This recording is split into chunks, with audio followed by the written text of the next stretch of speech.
Queridos, nós vamos hoje refletir juntos num texto muito importante para nós, como igreja histórica. Então, vou convidar você para abrir lá em Atos dos Apóstolos, capítulo 4.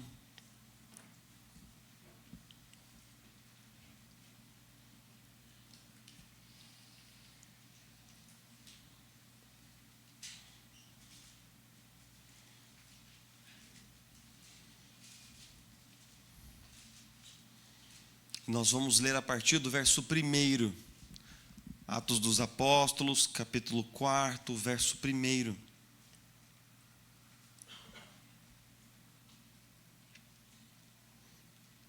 Todos encontraram aí? Enquanto Pedro e João falavam ao povo, chegaram os sacerdotes, o capitão da guarda do templo e os saduceus. Eles estavam muito perturbados porque os apóstolos estavam ensinando e proclamando em Jesus a ressurreição dos mortos. Agarraram Pedro e João e, como já estava anoitecendo, os colocaram na prisão até o dia seguinte. Mas muitos dos que tinham ouvido a mensagem creram, chegando o número dos homens que creram a perto de 5.000. No dia seguinte, as autoridades, os líderes religiosos e os mestres da lei reuniram-se em Jerusalém. Estavam ali Anás, o sumo sacerdote, bem como Caifás, João, Alexandre e todos os que eram da família do sumo sacerdote. Mandaram trazer Pedro e João diante deles e começaram a interrogá-los: com que poder ou em nome de quem vocês fizeram isso? Então Pedro, cheio do Espírito Santo, disse-lhes: autoridades e líderes do povo, visto que hoje somos chamados para prestar contas de um ato de bondade em favor de um aleijado, sendo interrogados acerca de como ele foi curado, saibam os senhores e todo o povo de Israel, que por meio do nome de Jesus Cristo, o Nazareno, a quem os senhores crucificaram, mas a quem Deus ressuscitou dos mortos, este homem está aí curado diante dos senhores. Esse Jesus é, e então lhe citam o Salmo, a pedra que vocês construtores rejeitaram e que se tornou a pedra angular. Não há salvação em nenhum outro, pois debaixo do céu não há nenhum outro nome dado aos homens pelo qual devamos ser salvos. Vendo a coragem de Pedro e de João e percebendo que eram homens comuns e sem instrução, ficaram admirados e reconheceram que eles haviam estado com Jesus. E como podiam ver ali com eles o homem que fora curado, nada podiam dizer contra eles. Assim ordenaram que se retirassem do sinédrio e começaram a discutir, perguntando: que faremos com esses homens?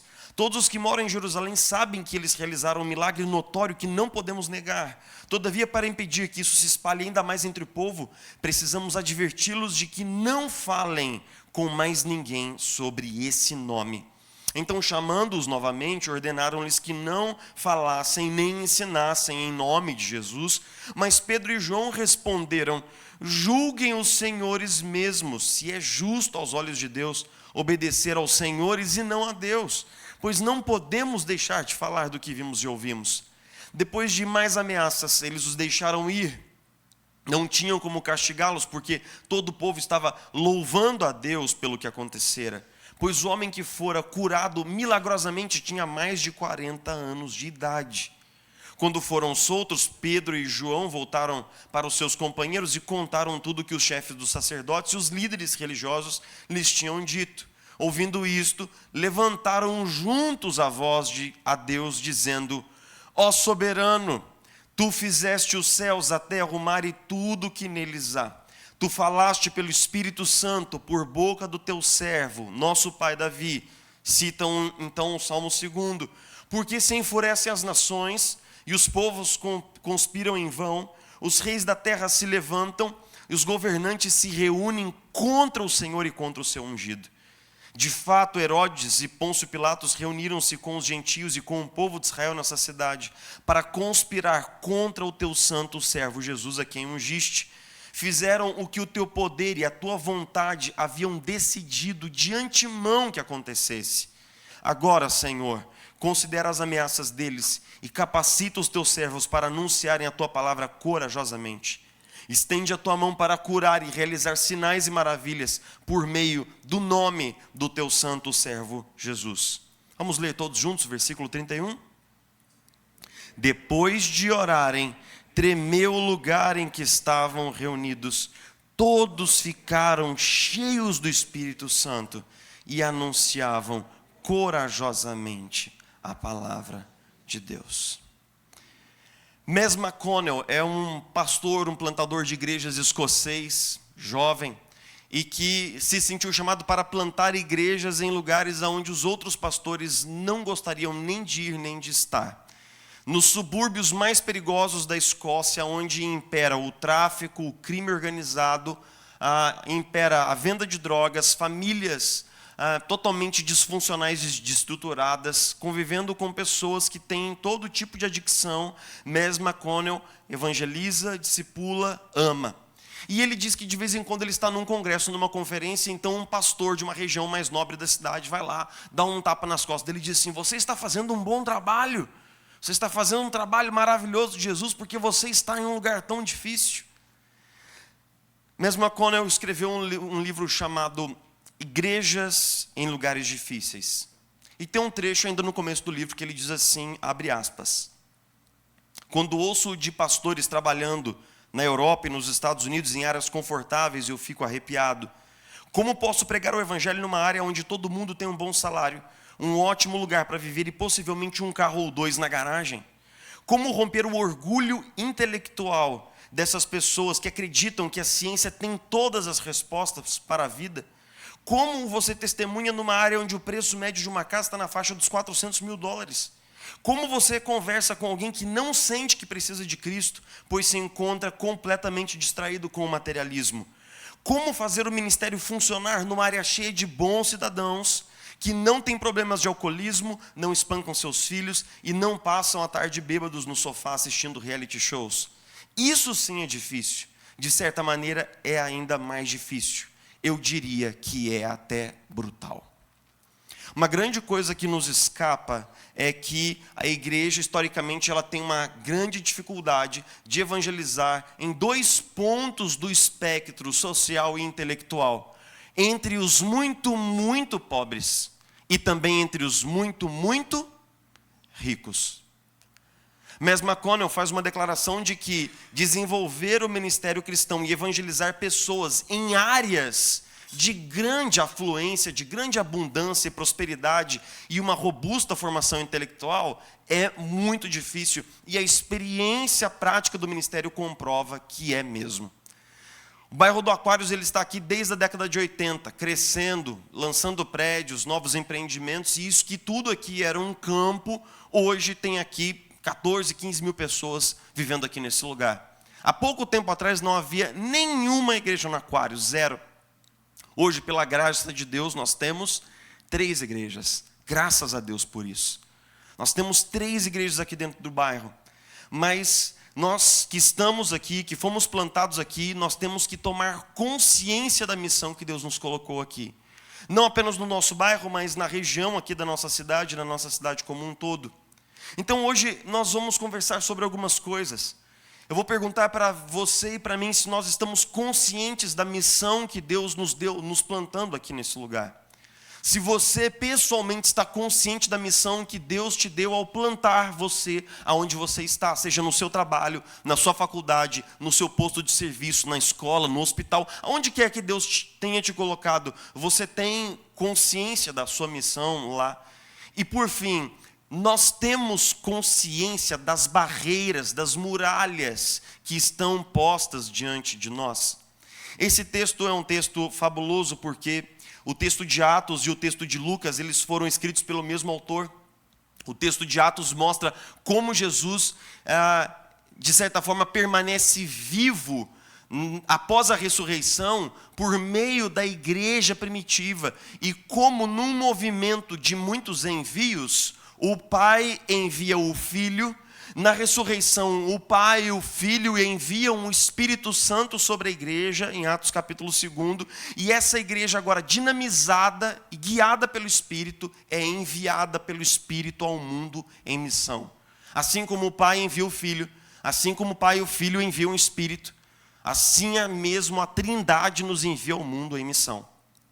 E os apóstolos saem em missão, e no capítulo 3, Pedro e João estão indo para o templo orar, como os primeiros cristãos fizeram durante um bom período de tempo ainda na igreja primitiva.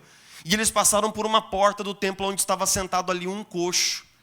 Esse coxo, diz o texto, que tinha 40 anos de idade, era coxo de nascença, ficava ali esmolando todos os dias e era muito conhecido de todos da comunidade. E ele então olhou para eles e falou assim: pelo amor de Deus, eu tenho aqui R$2, só me falta 3 para comprar uma passagem. Sabe aquela história? Aquele negócio, me dá um, tal. Eles disseram assim: olha, a gente não tem prata nem ouro, mas uma coisa eu digo para você: aquilo que nós recebemos de graça eu te dou. Em nome de Jesus, levanta e anda. Na porta do templo. Na porta do templo. E esse homem ficou de pé. E entrou caminhando templo adentro. E lá no templo, enquanto ele dança, e canta, e grita, e saltita de alegria, uma multidão se aglutina para ver o que estava acontecendo. E quando aquele povo se reúne, Pedro e João estão ali e eles fazem o quê? Eles pregam dentro do templo. Eles pregam a respeito de Jesus dentro do templo. E então, logo quando eles estão pregando e toda aquela massa de gente afluindo, chega a polícia. Que polícia? A polícia do templo. Porque havia uma guarda no templo, uma guarda aparelhada, muito bem sustentada para que eles pudessem guardar os limites do templo. Essa guarda, ela era acionada por uma força religiosa que nós conhecemos, por uma instituição chamada Sinédrio. Quem é o Sinédrio? O Sinédrio é um conselho de grandes autoridades no pináculo da estrutura da religião judaica que mandavam no templo, que fiscalizavam ali, junto com os sacerdotes, o templo e a teologia que era pregada nas sinagogas e nos arredores. Lembre-se que o Sinédrio é a instituição que encomendou e executou a morte de Jesus, e isso havia acontecido há mais ou menos 2 meses atrás. Há 2 meses atrás, aqueles caras haviam assassinado Jesus. A guarda chega, leva os apóstolos, eles passam a noite no Chilindró. Na manhã seguinte, eles levam os apóstolos para onde? Para diante do mesmo Sinédrio, que 2 meses atrás havia recebido a presença de Jesus numa quinta-feira de madrugada. Então, diante daqueles homens assim, imagine esses homens assim, vestidos com aquelas vestes pesadas, aqueles homens com aqueles olhares assim, com aquelas barbas longas, aquele grande conselho de homens olhando para Pedro e João, e eles fazem uma pergunta assim: com ordem de quem vocês estão pregando dentro do templo? Com que autoridade? Em nome de quem? Deixa eu ver aqui o alvará, deixa eu ver aqui as autorizações. O texto diz que Pedro, cheio do Espírito Santo, diz assim para o Sinédrio que havia mandado matar Jesus: o mesmo Jesus que vocês mataram foi ressurreto. E agora nós pregamos em nome de Jesus. Esse homem foi curado pelo poder que há no nome de Jesus, o Nazareno. O texto diz que o Sinédrio ficou assim, estupefato, perplexo de saber que eles eram homens simples. É uma maneira um tanto, digamos assim, eufemística de Lucas dizer que eles eram ignorantes em teologia. Eles não tinham um grau, eles não tinham um bacharel, eles não tinham uma formação, eles não tinham credenciais. Eram simples pescadores de peixes que foram colocados ali. E então eles reconheceram que aqueles homens haviam andado com Jesus. Eles se reúnem a sós e eles falam assim: e agora? O que a gente vai fazer? Esses caras curaram um cara aqui, isso é um fato público e notório. E agora? Chama lá Pedro e João. Se vocês pregarem de novo em nome de Jesus, vocês sabem muito bem o que nós faremos com vocês. E eles sabiam. Porque há 2 meses atrás, Jesus havia estado exatamente no mesmo lugar. No mesmo lugar, diante das mesmas autoridades. O texto diz que eles o despediram debaixo de muitas ameaças. Debaixo de muitas ameaças. Quando você e eu nós lemos esse texto, nós podemos pensar por um segundo de que bom que nós não estamos vivendo nesse tempo. Que bom que nós não estamos vivendo em tempos de perseguição, de oposição. Que bom que nós temos livre acesso para proclamar o evangelho para os nossos vizinhos. Mas isso absolutamente não é verdade. Não é verdade. Todos os tempos e épocas nos quais a igreja local se manteve firme e ativa, ela teve que lidar com as muralhas e com as questões do seu próprio tempo. Nós temos muralhas aos nossos arredores, nós temos oposição, obstáculos, sim, mas essa oposição hoje é um pouco mais sutil. Essa oposição, ela é crescente desde o período pós-guerra, e existe agora um sólido corpo de literatura que diz que desde o instante do pós-guerra, décadas de 40 e 50, a cultura ocidental ela vem se tornando cada vez mais distante das ideias da cultura judaico-cristã, e não só distantes agora, mas totalmente opostas, oponentes. Você quer ver uma coisa? Vou dar alguns exemplos aqui nessa noite. As pessoas, de maneira geral, elas acreditam na nossa cultura que nós precisamos colocar o cérebro de stand-by para ser cristão. Que se você é crente, você acredita em coisas que são semelhantes a contos de carochinha, como Deus criando o mundo, a Arca de Noé, Adão, Jesus, ressurreição, milagres e etc. Então é lógico que se você é cristão, você desliga uma parte do cérebro para poder exercer a sua fé. Se você for uma pessoa que pensa muito, e que for muito estudiosa, e for uma pessoa crítica, você nunca pisaria numa igreja para ouvir as coisas que os cristãos dizem acreditar. Essa ideia está totalmente esparramada na cultura. Comentei aqui hoje no culto de manhã, que um dos eventos mais engraçados da minha vida foi quando, numa aula de doutorado da UF, descobriram que eu era pastor. E isso foi o tema da aula. A aula parou e ficou todo mundo assim, eu me senti como se fosse um ornitorrinco num laboratório. Todo mundo falando, que coisa, um pesquisador que é pastor, um cientista, como pode? Nossa, mas quantos olhos ele tem? Como funciona? Eu achei que eles fossem praticar uma dissecção de alguns órgãos meus ali para ver que fenômeno curioso é esse. A segunda coisa que nós vemos é o estereótipo que é gerado em torno do cristão na nossa sociedade. A ideia de que o cristão é uma pessoa bitolada, uma pessoa chata, uma pessoa intolerante, homofóbica, racista, uma pessoa difícil, dona da verdade e, no final das contas, hipócrita. Porque prega uma moral que não vive. Eu acho engraçado quando eu vou fazer academia, E aí, sempre tem alguém na academia, sabe como é que é a academia, A gente começa a revezar e aí o cara começa a perguntar, você é da onde, tal, Se eu estivesse lá em Minas e o cara ia falar primeiro assim, você é filho de quem? Você é filho de quem? O que você faz? E aí, papo vai, papo vem, e de repente eu falo assim, e com o que você trabalha? Eu falo assim, eu sou pastor. Cara, é muito engraçado o semblante das pessoas. Como assim, pastor? Pastor de uma igreja? Eu falo, não, pastor de ovelha, Porque eu estou levando o rebanho aqui para comer aqui no Aquários aqui. Pastor de igreja, poxa. O cara corta o assunto, o cara não quer mais conversar. Valeu. Terminou minha série agora. O cara fez só o alongamento, acabou minha série e sai. Não quer conversar. É engraçado que uma ideia que as pessoas têm de nós cristãos é que a nossa moralidade, ela é tanto ultrapassada quanto opressora. Como poderia você dizer para alguém que o estilo de vida dessa pessoa é equivocado? Quem é você para dizer o que é a verdade? A sua verdade é a sua verdade, a minha verdade é a minha verdade. Nessa cultura, nesse momento cultural, a noção de que existe certo e errado é um absurdo. E a moralidade dos crentes, então, é uma coisa estapafúrdia, é uma coisa do tempo do onça, isso é uma coisa mesozoica. Mas pense sobre a grande mutilação que a nossa cultura fez na ideia de quem Deus é.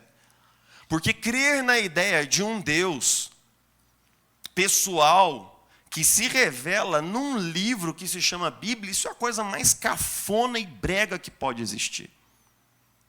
Uma coisa cafona, é brega, né? Porque todas as belezas dessas religiões orientais de respiração e de meditação e o transcendental e cristais e coisas hiper espiritualizadas, aí você vem me dizer que Deus falou e que isso está na Bíblia, naquele livro aberto no Salmo 91, na casa da minha avó. Isso é um absurdo.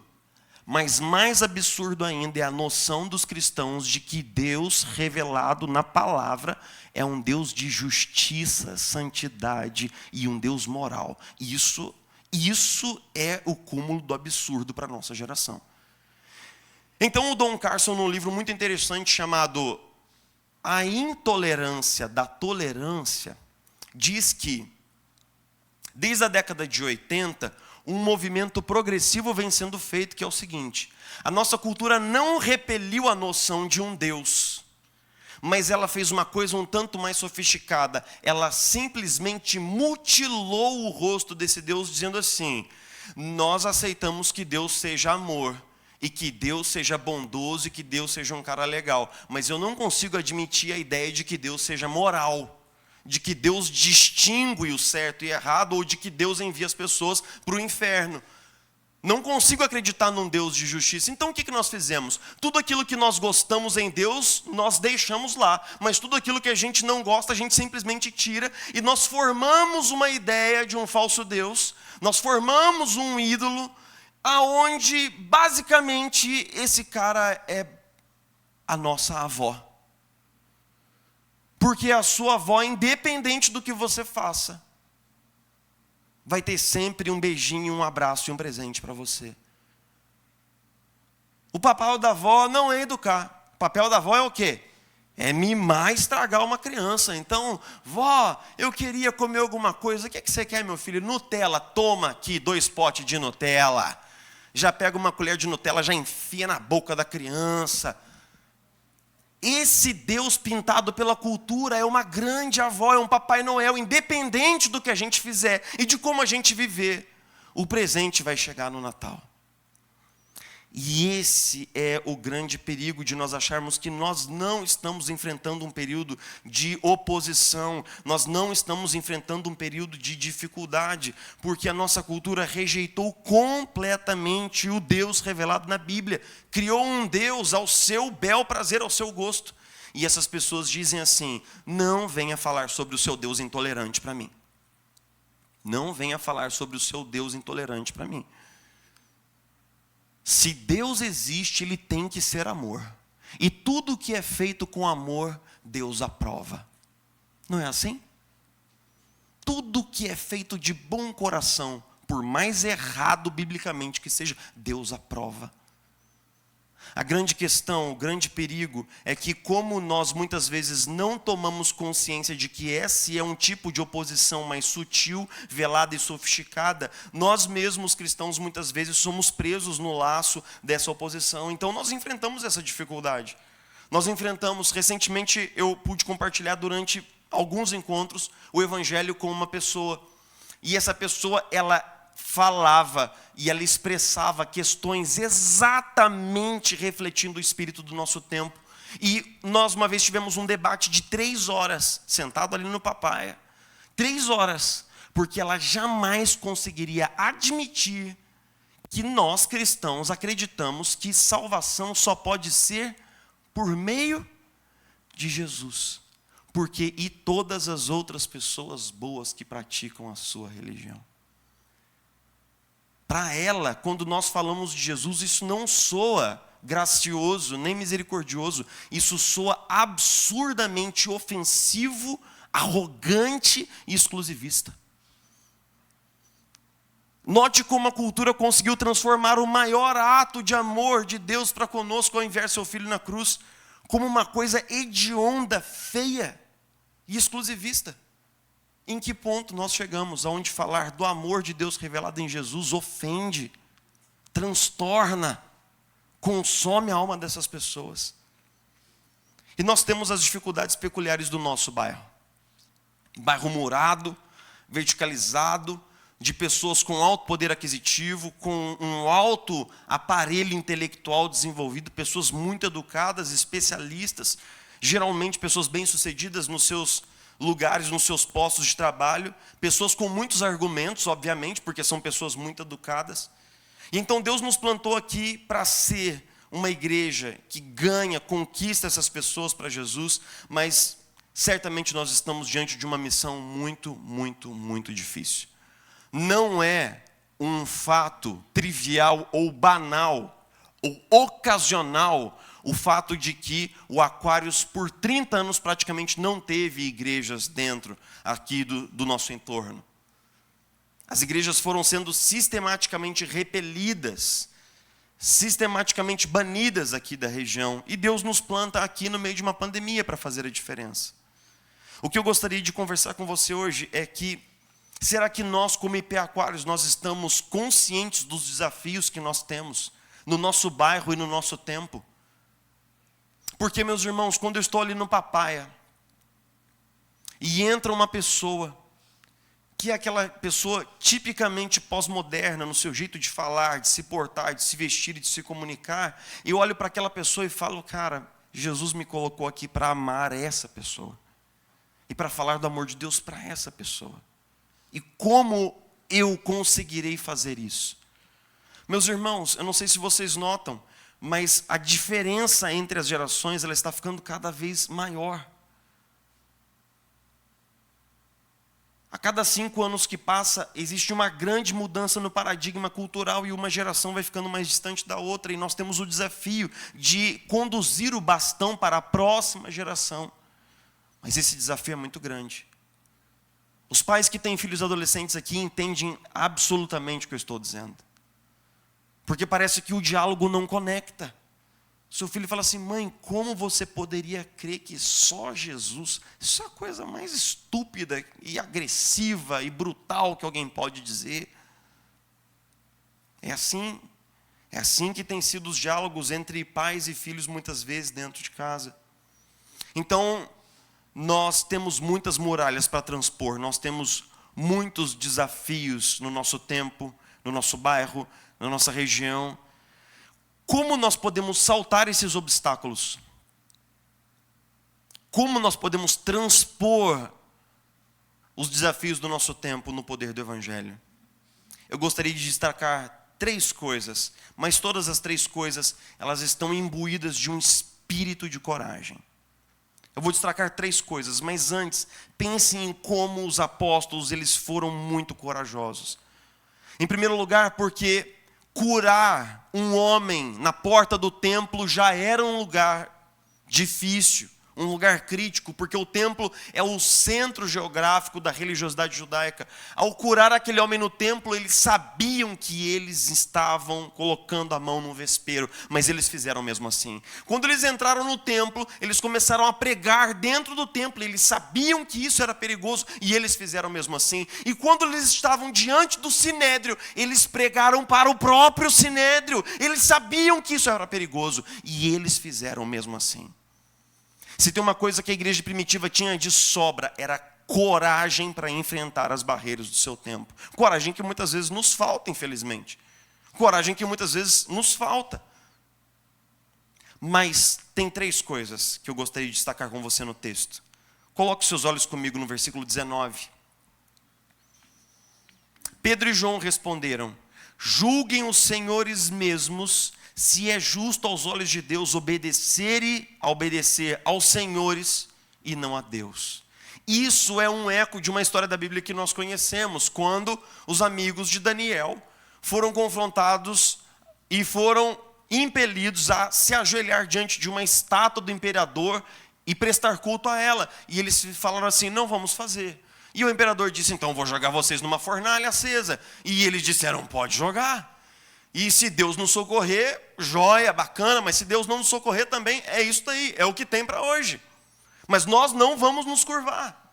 Mais nos importa temer a Deus e obedecer a Deus do que temer a homens. E note que ao longo de toda a Bíblia, Isso é uma escolha, é uma divisão. Ou eu temo a Deus e obedeço a Deus, ou eu temo aos homens e me submeto a eles. Esses homens estavam imbuídos de um profundo temor de Deus, mas eles também estavam imbuídos de um profundo amor pelos perdidos. No versículo 20 eles dizem assim: não podemos deixar de falar do que vimos e ouvimos. É como se eles dissessem assim: cara, como é que a gente conseguiria se calar depois de tudo que Jesus fez por nós, depois de tudo que vimos, do que ouvimos, do amor de Jesus, como nós poderíamos nos calar? Rapaz, vou falar um troço aqui totalmente off-topic agora. Mas é o seguinte: quem aqui tem uma airfryer? Levanta a sua mão. Isso. Como é quando uma pessoa compra uma airfryer? Você sabe logo. Porque a pessoa chega no encontro social e pergunta assim: você tem airfryer? Você fala assim: não tenho airfryer. Como que você não tem uma airfryer? É maravilhoso, eu faço não sei o quê, faço não sei o quê, já te dado as receitas, já te mando um vídeo, já te manda a marca da airfryer dele, e já fala que não sei o quê, e que é maravilhoso. Cara, todo mundo que compra uma airfryer vira um evangelista da airfryer. É uma coisa absurda. Eu lembro que um amigo meu brigou comigo porque eu falei que eu não ia comprar uma airfryer. Ele falou: como pode? Eu não sei o quê. Mas por que é que nós queremos falar da nossa airfryer? Porque o que é tão bom para mim, eu gostaria que fosse bom para o outro também. Existe uma lógica no nosso coração que quando nós encontramos uma coisa boa, quando nós encontramos uma coisa que faz todo sentido para mim, como eu gostaria que isso também fizesse sentido para você. Mas muitas vezes nós não falamos de Jesus. Será que Jesus tem sido ruim para você, meu irmão? Jesus tem deixado você na mão? Jesus tem deixado de cumprir promessas, de fazer a obra dele na sua vida? Por que é que nós estamos tão calados a respeito de Jesus, falando mais da nossa airfryer do que de Jesus? Eles tinham temor a Deus. Eles tinham um profundo amor pelos perdidos, um impulso de falar daquilo que Jesus fez neles. Mas em terceiro lugar, essas pessoas eram pessoas de oração, mas não do tipo de oração: Senhor, olha aqui para o meu pé dolorido, olha aqui para os meus problemas, olha aqui para mim, olha aqui para minha casa, olha aqui. Não um tipo de oração autocentrada que só considera as nossas necessidades, embora isso não seja necessariamente errado, mas quando se torna uma patologia de egoísmo, sim, é errado, porque quando você nota como o texto se desenvolve, essa galera chega assim, reúne a igreja e fala assim: gente, nós precisamos conversar. Minha esposa vai querer me matar por causa da transmissão. Mas enfim, eles sentam assim e falam assim: gente, a gente precisa conversar. Eu vou contar para vocês o que é que aconteceu lá hoje. A gente foi preso. A gente foi arrastado. A gente foi ameaçado de morte. Os mesmos caras que mataram o nosso mestre. Então a gente tem que decidir aqui o que nós vamos fazer. O que vocês acham que a gente deveria fazer? Alguém falou: vamos orar. Tá bom, então vamos orar.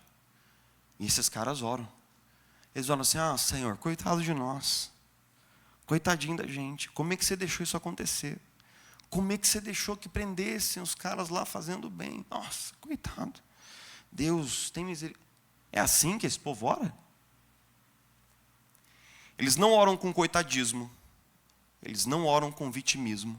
Eles oram com um profundo senso de missão e propósito. Deus, os gentios se ajuntaram e eles mataram a Jesus, mas agora nos dê coragem e poder para falar em seu nome.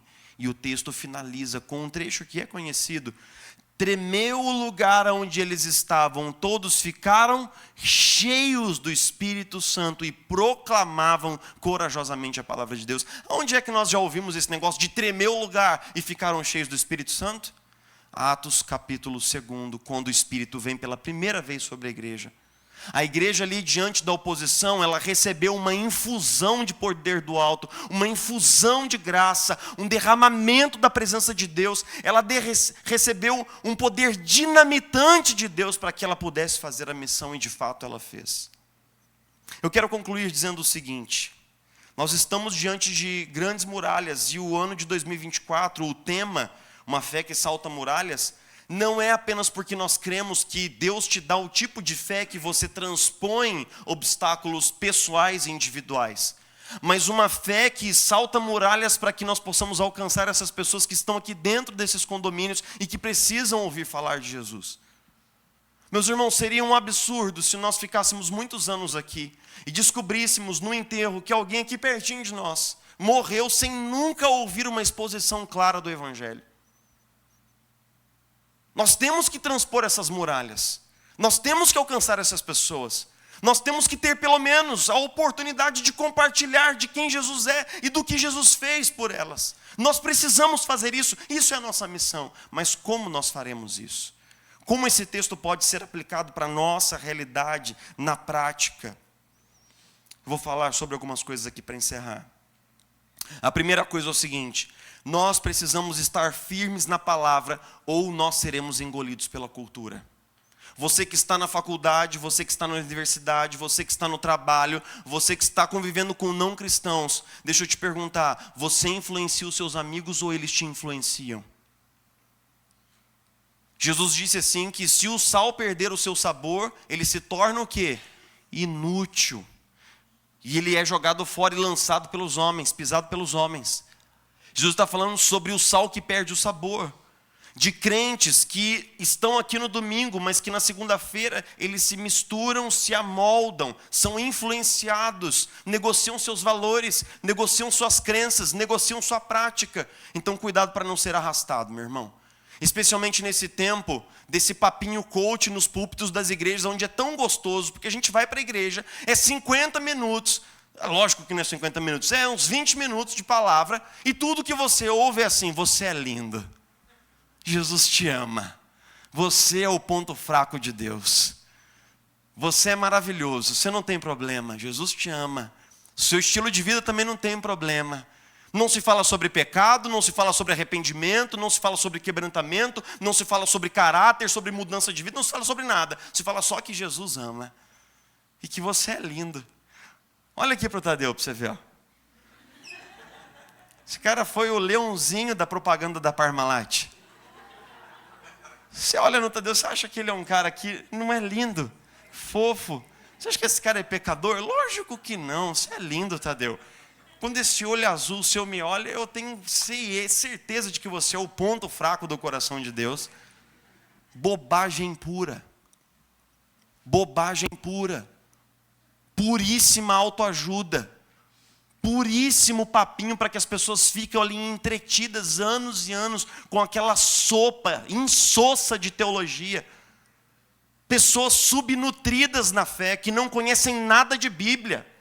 Que estão há 20 anos dentro da igreja e não mudaram uma vírgula no seu estilo de vida, não se arrependeram dos pecados, e a vida delas testemunha contra elas. Meus irmãos, não sejamos arrastados pelas baboseiras típicas do nosso tempo. De vez em quando nós temos que abrir a palavra de Deus e falar sobre pecado, sim. Falar sobre arrependimento, sim. Falar sobre mudança de vida. Fala sobre ética cristã, falar que a gente tem que melhorar e tem que mudar, sim, porque a conversão tem que gerar frutos de vida. Me admira que ao invés das igrejas estarem se unindo contra esse bloco de ceticismo, nós estamos sendo seduzidos pelo canto da sereia. Aí você chega na igreja, o pastor está assim: você é lindo, Jesus te ama, vai ficar tudo bem. Sejamos crentes de Bereia, que pega o que o pastor fala e confirma aqui, ó. Aonde, meus irmãos? Na palavra de Deus. Na palavra de Deus. Em segundo lugar, vida primeiro, proclamação depois. Nós somos chamados para proclamar, mas nós somos chamados para viver o Evangelho. Então viva o Evangelho na sua casa, no seu casamento, na sua família, onde é o lugar mais difícil do mundo de ser crente, e depois abra sua boca para falar de Jesus. Porque as pessoas não crerão num Jesus que eles não veem na nossa vida. Não se trata de ser perfeito, não se trata de ser irrepreensível, não se trata disso. Você está entendendo o que eu estou falando? Mas muitas vezes nós nos esquecemos de que o testemunho cristão, nossa, que expressão em desuso, o testemunho cristão está, meus irmãos, tão comprometido nos nossos dias. São crentes fazendo negócios errados. São crentes com os casamentos totalmente esgualepados.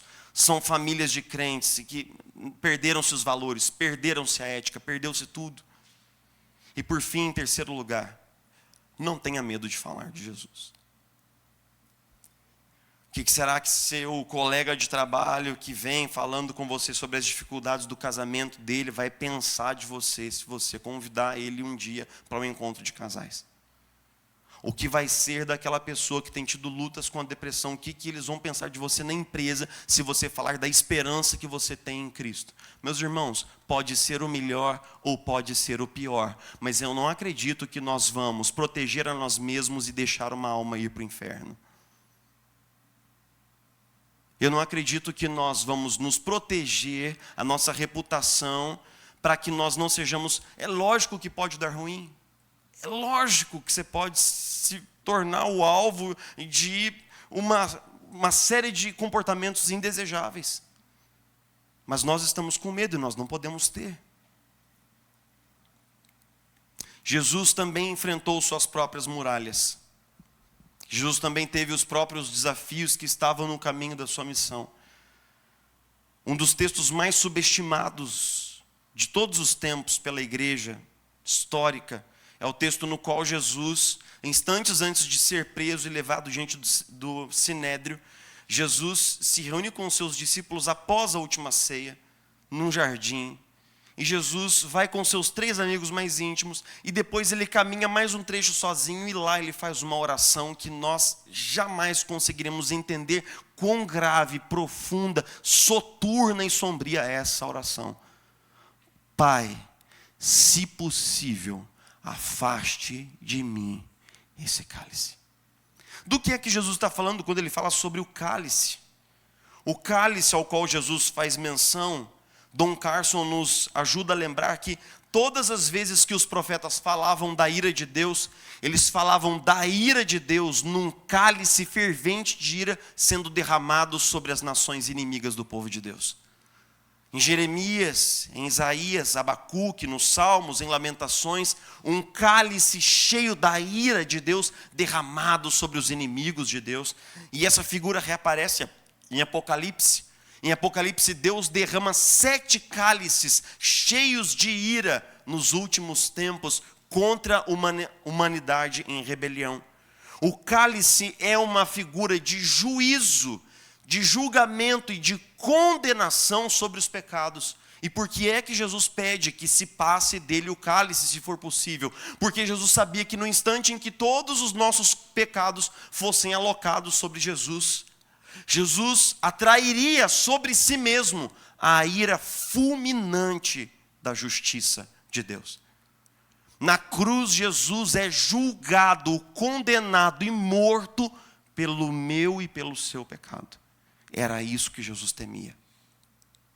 Jesus não reclama dos cravos, Jesus não reclama do abandono, Jesus não reclama da tortura, mas no instante em que trevas pairam sobre a região da Palestina, anunciando a ira de Deus alocada sobre a cruz maldita do Gólgota, naquele instante Jesus clama dizendo: Deus meu, por que me abandonaste?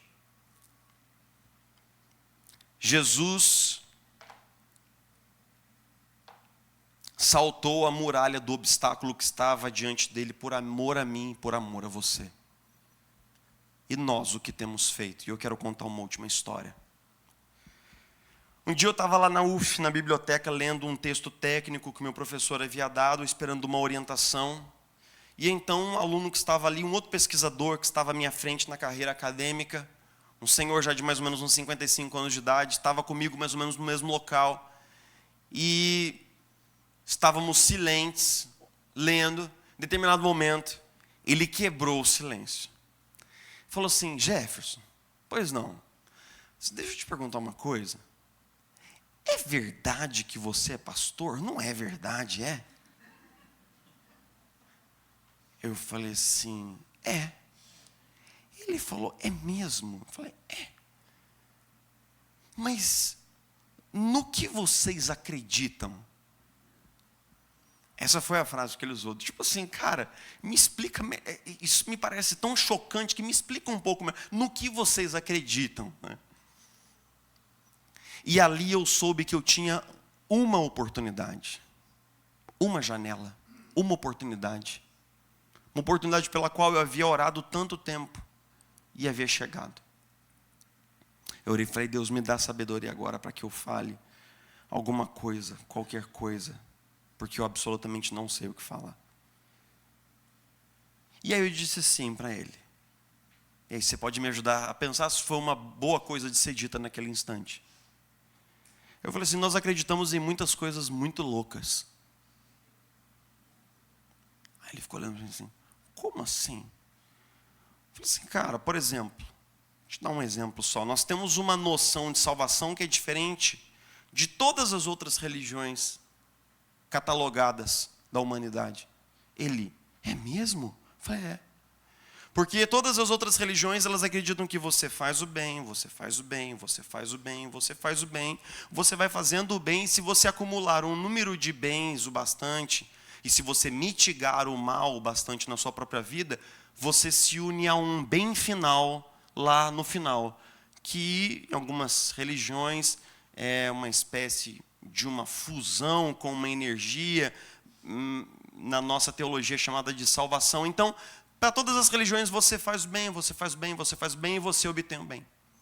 E nós não acreditamos nisso. Ele falou, é mesmo? No que vocês acreditam então? Vocês não creem em salvação? Eu disse, nós cremos em salvação. Mas nós cremos que Jesus veio e fez todo o bem que nós jamais faremos em toda uma vida. E Ele nunca fez nenhuma das maldades que nós fazemos todos os dias. E que quando Jesus morre na cruz do Calvário, todo esse bem é colocado sobre nós.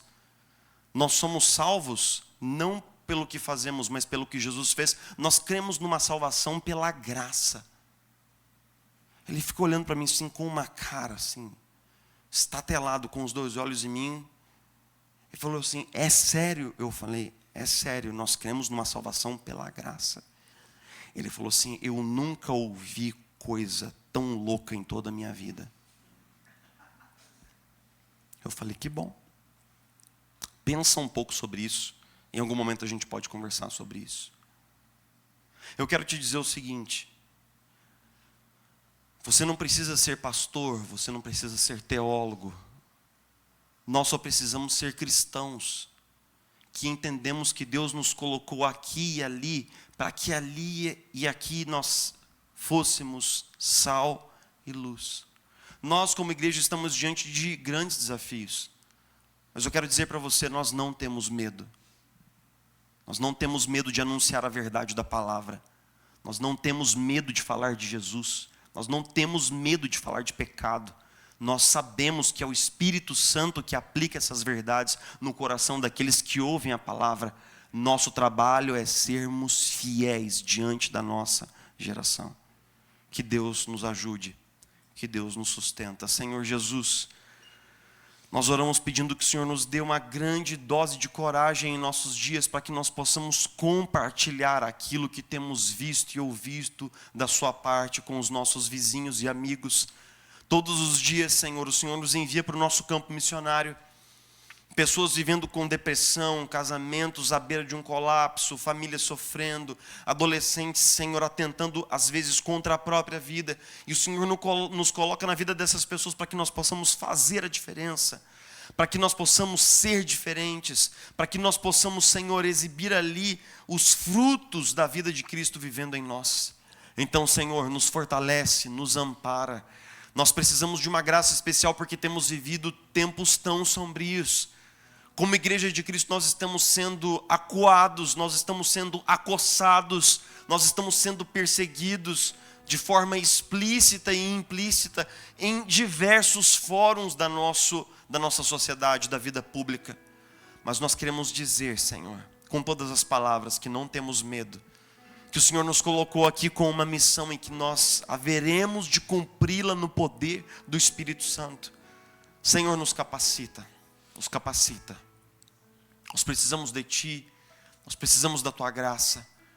Nos leva, Senhor Jesus, para os nossos lares de volta, meditando, Senhor Jesus, na missão que o Senhor colocou sobre nós. em como existem pessoas ao nosso lado que estão caminhando a passos largos para uma condenação. Senhor Jesus, e nós temos a palavra da salvação. Nós temos a verdade que pode transformar, salvar e curar. Então, Senhor, nos capacita. Nós precisamos de uma graça, de uma infusão especial de coragem. Nós oramos pedindo graça, misericórdia, coragem. Nós oramos em nome de Jesus. Amém. Amém.